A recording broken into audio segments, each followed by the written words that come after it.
We are back. You are chatting with John P. Today we're going to be mixing it up a little bit and we're going to be doing some watch trivia. I was thinking about it and it seems like every other channel outside of the watch space has some form of trivia now and again. It's just something I noticed, but I thought maybe I'd bring that into the watch space and see who out there is a true watch geek. But watch out, there's a couple of tricky questions which you will see. But once again, thank you so much for coming back for another episode. I really do appreciate it. Do not forget to like and subscribe, thumbs up, that is also appreciated. And when we do this trivia, make sure to leave in the comments below your score because the winner will get absolutely nothing, so it's very important. And of course, you can find me on Instagram, TheRealJohnP, and DelReyWatch.com, where you cannot find this Rolex 16550, which is from my personal collection, on my wrist, but some other very cool things we did get in recently. So let's jump into the first question. Now, how this will work, actually, let me give you a little bit of rules here. So I'll ask a question,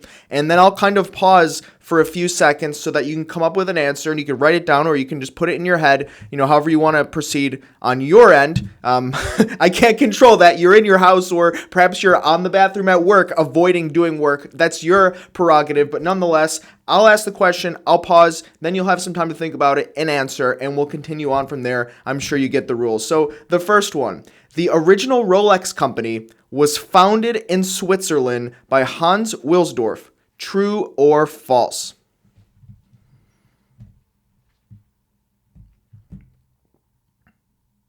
Okay, are you ready? The answer is actually false. The original company that would become Rolex was founded by Hans Wilsdorf, but it was actually founded in London and not Switzerland, where it is today. So, trick question to begin with, but now you see how this works. So, the second question. What was the name of Grand Seiko's now defunct sister or really cousin company?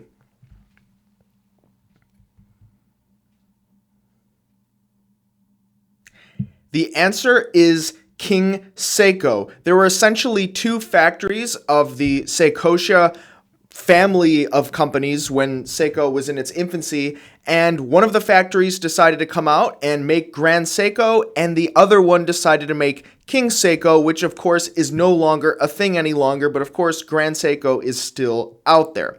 So, the third question, true or false, James Bond wore a Tag Heuer?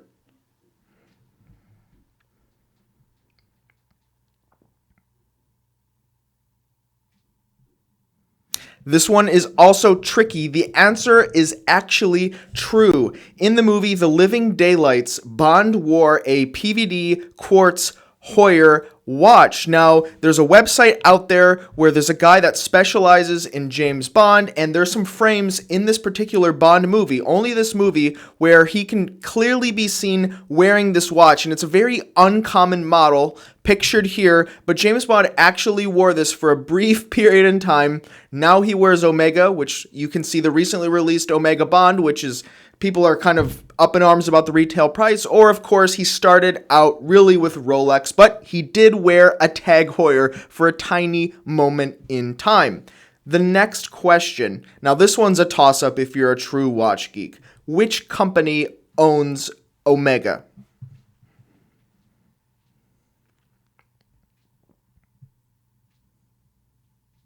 Okay, the answer is Swatch. Now, the fifth question. Which watch was made popular by the book featuring Hodinkie's Ben Clymer, A Man and His Watch?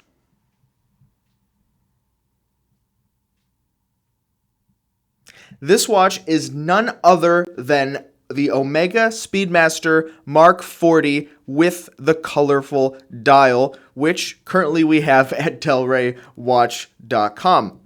On to the next question. Which item commonly found in bathrooms is generally recommended to polish acrylic watch crystals?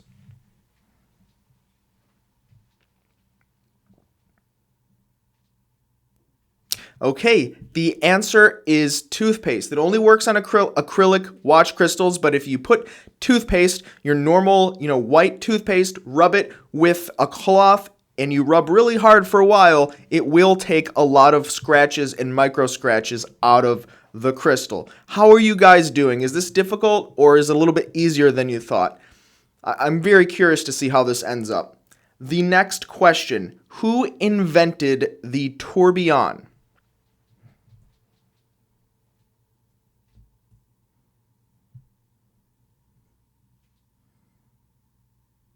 He is, of course, Abraham Louis Breguet, which, of course, there is a brand in his namesake today, Breguet.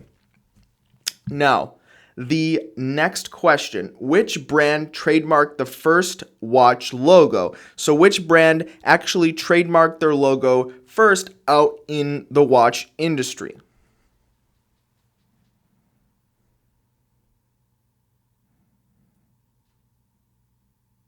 Now, the answer is somewhat debated, but generally speaking, the consensus is the first brand to trademark their logo was Longines with their flying hourglass logo. The next question, what was the first IWC watch created to withstand magnetic fields?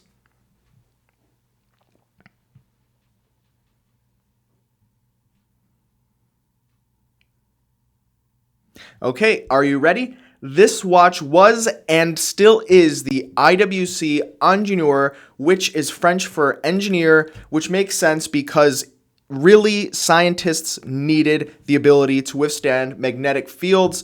Sure, along with people working on railroads and things along that lines, but when you look at the Rolex Milgauss, of course, that was designed for a lot in the same intent and purpose as well, for scientists that would be exposing their watches to different types of magnetic fields. The Ingénieur now is almost in that whole Nautilus, Royal Oak area of watch, but it did start off as more of a scientist watch, and that is in the namesake, the Ingénieur. So, the last question to see, perhaps you've gotten all 9 of them right so far. This one is a little more tricky because you need to know movies and classic, now retro movies. But the question is, name the watch Marty McFly wears in Back to the Future.